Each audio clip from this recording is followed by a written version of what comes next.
तो आज की इस नए वीडियो में आप सभी दोस्तों का फिर से एक बार तहे दिल से स्वागत है। हम एनिमल किंगडम चैप्टर को शुरू किए थे, जिसमें वन बाय वन करके जो फाइलम से इम्पोर्टेंट टॉपिक्स हैं उन्हें कवर करते जा रहे थे और ऐसा करते हुए हम फाइलम प्लैटीहेल्मिन्थ तक पहुँचे थे। बस इसी सीरीज़ को कंटिन्यू करते हुए आज के इस वीडियो में हम जानेंगे फाइलम एस्केल्मिन्थ और फाइलम एनेलिडा के बारे में। तो चलिए बिना किसी देरी के शुरू करते हैं आज के इस वीडियो को। तो एनसीईआरटी कहता है द बॉडी, इसे एक्सपोजर लॉक कर दिया, अब नहीं हिलेगा। The body of the aschelminth is circular in cross section, hence the name round worms. Figure 4.10। तो एनसीईआरटी कहता है, आप फिगर 4.10 में देख सकते हैं कि इनका जो बॉडी होता है, अगर उसे क्रॉस सेक्शन से काटा जाए तो बिल्कुल सर्कुलर और राउंड नज़र आएगा। तो इसीलिए राउंड नज़र आने के लिए राउंड नज़र आने की वजह से ही इनके बॉडी के राउंड नज़र आने की वजह से ही इन्हें राउंड वर्म्स भी कहा जाता है। अब दे में भी free living, aquatic and terrestrial और parasitic in plants and animals. तो जैसे कि ये फ्री लिविंग भी हो सकते हैं, यानी किसी होस्ट में ना पाए जा सकते हैं। एक्वेटिक और टेरेस्ट्रियल कर दोनों हैबिटेट्स में पाए जा सकते हैं। पैरासाइटिक भी होते हैं, कुछ प्लांट्स में पाए जाते हैं, कुछ एनिमल्स के शरीर में भीतर पाए जाते हैं। Roundworms have organ system level of body organisation. जैसा कि हमने प्रीवियस वीडियो में इस चीज़ को जाना था कि organ system level of body organisation होने के लिए, जैसे कि कोई एक तमाम ऑर्गन मिलकर कोई एक स्पेसिफिक फिजियोलॉजिकल फंक्शन यदि परफॉर्म करते हैं, तो इस तरह के सिमिलर फंक्शन परफॉर्मिंग ऑर्गन्स के ग्रुप को ही ऑर्गन सिस्टम कहा जाता है। और इस तरह का बॉडी ऑर्गेनाइजेशन शो करने वाले एनिमल्स को ही organ system level of body organisation showing animal कहा जाता है।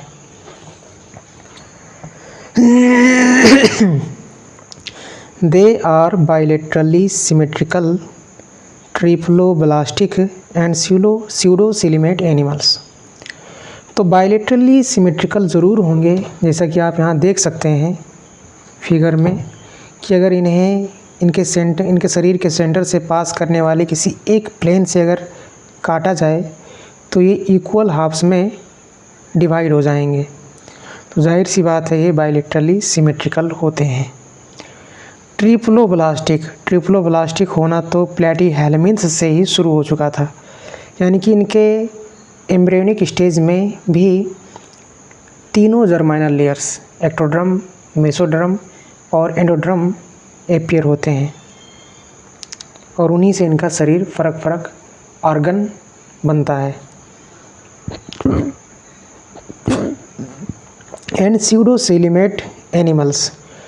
तो स्यूडोसिलिमेट के बारे में जैसा कि हमने प्रीवियस वीडियो में सीलम वाले वीडियो में जाना था, अगर आप नहीं जानते हैं तो उसे जाकर डिटेल में देख सकते हैं। तो स्यूडोसिलिमेट के माने, जैसे कि हमने जाना था कि जो बॉडी वाल और गट वाल होता है एनिमल का, उसके बीच में जो कैविटी होता है, अगर कैविटी में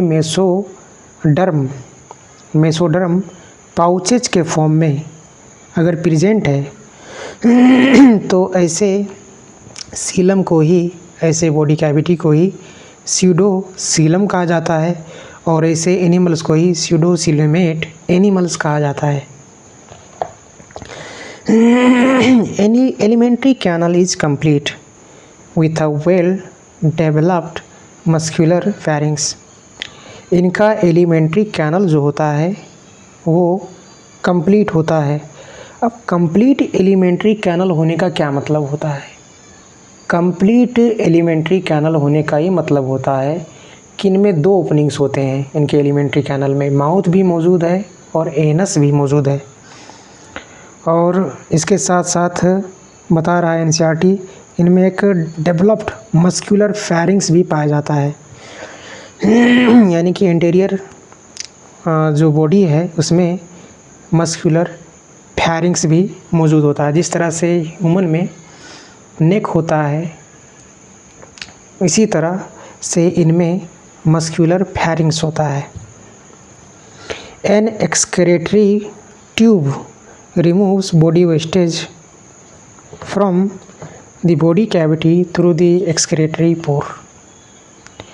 तो एक जो एक्सक्रेटरी ट्यूब है वो इनके बॉडी कैविटी में जमा हो रखे जो वे बॉडी वेस्टेज हैं, नाइट्रोजिनस वेस्टेज होगा, रेस्पिरेटरी वेस्टेज होगा, जो कुछ भी वेस्टेज है उन्हें एक्सक्रेटरी पोर के मार्फत से बाहर निकालता है।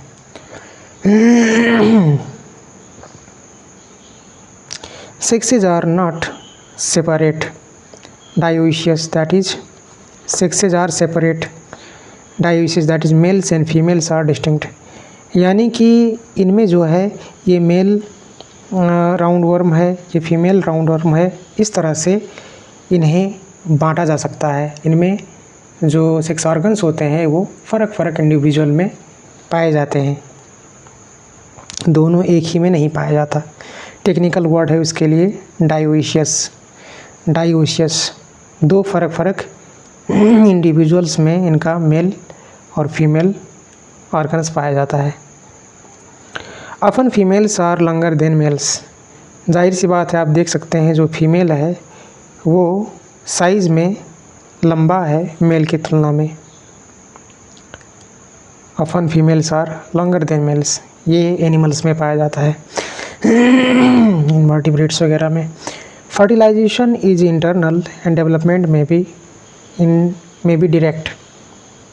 यानी कि इनके शरीर के अंदर ही एग्स, फीमेल बॉडी के अंदर ही जो है एग्स में स्पर्म फ्यूज होता है और जाइगोट बनाता है। Development may be direct, the young ones resemble the adult, और इनडायरेक्ट। तो डायरेक्ट के माने क्या हैं? जैसे कि जो यंग वंस है, जो कि पैदा हुआ है, वो अगर जो फाइनल स्टेज है डेवलपमेंट का, यानी कि एडल्ट स्टेज के जैसा नज़र आता है, यानी कि बीच में कोई ऐसा फॉर्म नहीं आता है जो कि एडल्ट स्टेज से मुख्तलिफ हो, फ़र्क हो, तो ऐसे डेवलपमेंट को डायरेक्ट डेवलपमेंट कहा जाएगा। तो एस्केलमेंट्स डायरेक्ट डेवलपमेंट शो करते हैं। साथ ही साथ ये कुछ ऐसे इंडिविजुअल्स भी हैं एस्केलमेंट्स में जो कि इनडायरेक्ट डेवलपमेंट भी शो करते हैं, यानी कि थ्रू मेनी लार्वल स्टेजेज उनका डेवलपमेंट कंप्लीट होता है। एग्जांपल्स में एस्करिस, जिसे राउंडवर्म भी कहा जाता है, मुख्यतया ये दिया है, आप देख सकते हैं एस्करिस को, राउंडवर्म को। ऐसे ही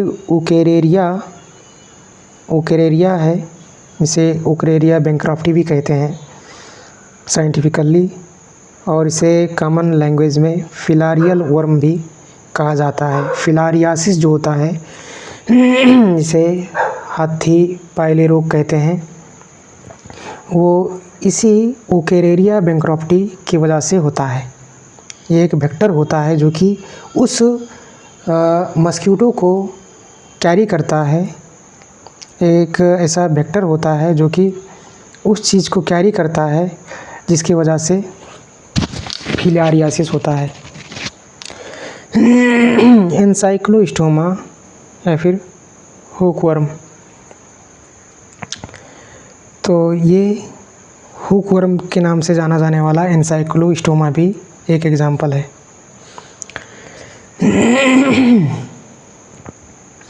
अब फाइलम एनिलिडा की अगर बात की जाए तो दे में भी एक्वेटिक, यानी कि पानी में पाए जाते हैं, मरीन समुद्री भी हो सकते हैं, फ्रेश वाटर भी हो सकते हैं, और न केवल एक्वेटिक होते हैं, कुछ टेरेस्ट्रियल भी होते हैं, लैंड में भी पाए जाते हैं। फ्री लिविंग, कुछ फ्री लिविंग होते हैं यानी कि होस्ट में नहीं पाए जाते।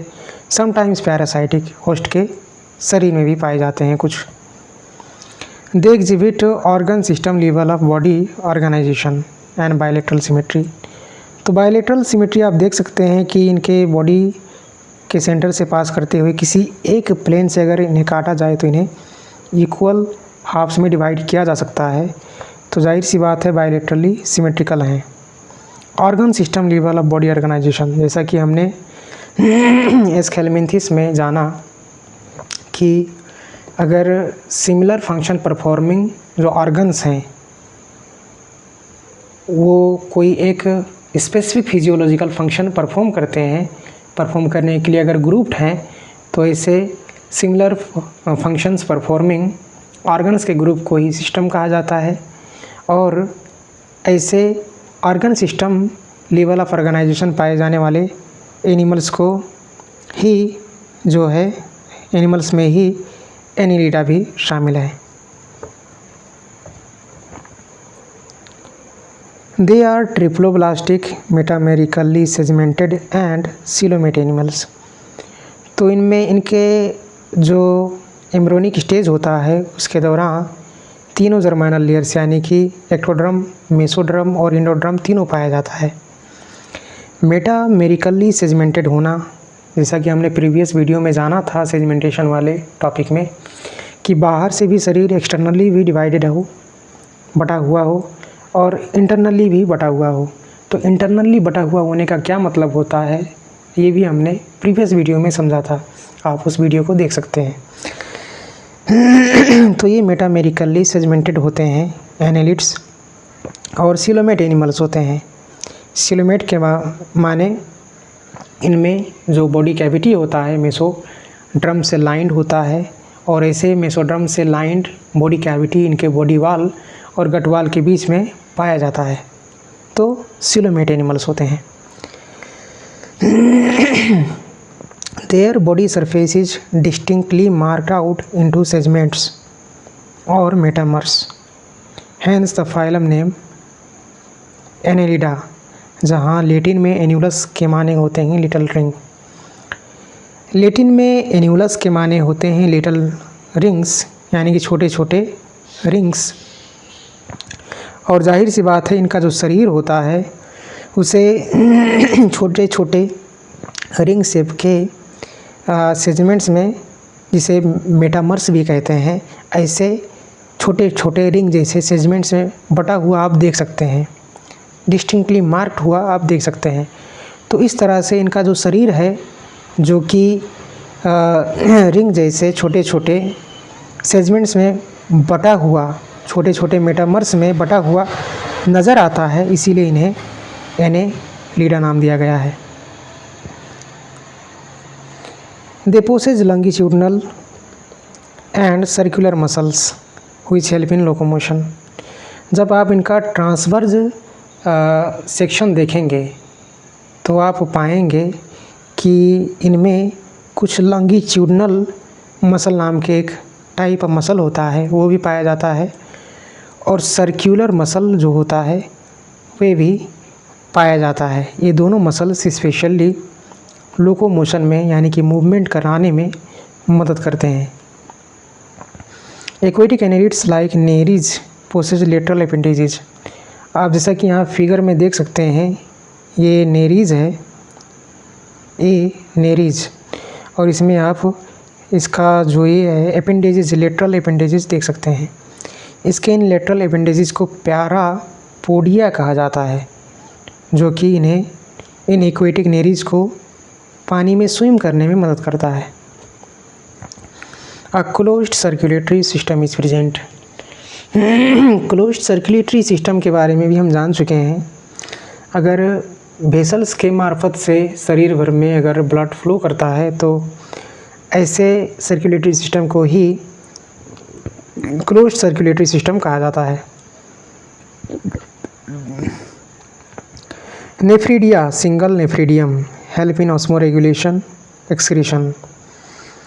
जिस तरह अन्य एनिमल्स में हमने देखा कि एक्सक्रीशन के लिए, ऑस्मो रेगुलेशन के लिए कुछ ऑर्गन्स मौजूद थे, बस उसी तरह जो है एनिलिड में ऑस्मो रेगुलेशन यानी कि शरीर में वाटर और साल्ट के अमाउंट को बैलेंस करने के लिए और शरीर में मौजूद हार्मफुल नाइट्रोजनस वेस्ट को निकालने के लिए, रिमूव करने के लिए नेफ्रिडिया नाम के जो है ऑर्गन्स पाए जाते हैं। Neural system consists of paired ganglia, singular ganglion connected by lateral nerves to a double ventral nerve cord. इनका जो वेंट्रल पार्ट होता है पेट के तरफ जो है नर्व कोड होता है, डबल वेंट्रल नर्व कोड, यानी कि दो पैरेलल नर्व कोड इनके पेट के तरफ इनके शरीर के अलंग शरीर भर में रन करते हैं और उन्हीं से जाकर जो है इनका प्रत्येक पेरियड गैंग्लिया लेटरल नर्व्स के मार्फत से जुड़ा हुआ रहता है। कुछ इस तरह से आप समझिए जैसे कि प्रत्येक सेगमेंट में इनके गैंग्लियन पाया जाता है। गैंग्लियन सिंपली एक नर्व सेल ही है, तो नर्व सेल से बनता है, तो गैंग्लियन पाया जाता है। एक जोड़ी गैंग्लियन इनके प्रत्येक सेगमेंट में होता है। जैसा कि हमने कहा कि इनका शरीर मेटामेरिकली सेगमेंटेड होता है, मेटामर्स में बटा हुआ होता है, तो प्रत्येक मेटामर्स में, प्रत्येक सेगमेंट में एक जोड़ी जो है क्या कहा जाए, गैंग्लियन, हाँ गैंग्लियन मौजूद होता है। ये गैंग्लियन जो है लेटरल नर्व्स के मार्फत से जो वेंट्रली रन करने वाले, पेट के तरफ रन करने वाले दो नर्व कोड हैं, उनसे जाकर ये गैंग्लियन जुड़ा हुआ होता है। आप इस चीज़ को जो है, जो अर्थवॉर्म वाला चैप्टर है उसमें भी जाकर देख सकते हैं क्लियरली।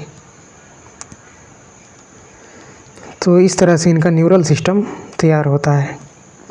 अब अगर नेरीज की बात की जाए तो एक एक्वेटिक फॉर्म है, जैसा कि हमने जाना कि पानी में पाया जाता है। डायोइशियस होता है, यानी कि इसका मेल नेरिस और फीमेल नेरिस इस तरह से पाया जाता है।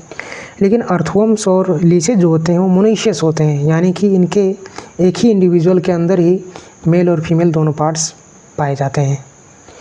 Reproduction is sexual, gametes produce करके स्पर्म्स और ओवा बनाकर इनमें रिप्रोडक्शन की प्रक्रिया होती है। नेरीज फेरिथीमा, जिसे अर्थवॉर्म भी कहा जाता है, ब्लड सकिंग लीच, हिरुडिनारिया, जिसे जोक भी कहते हैं।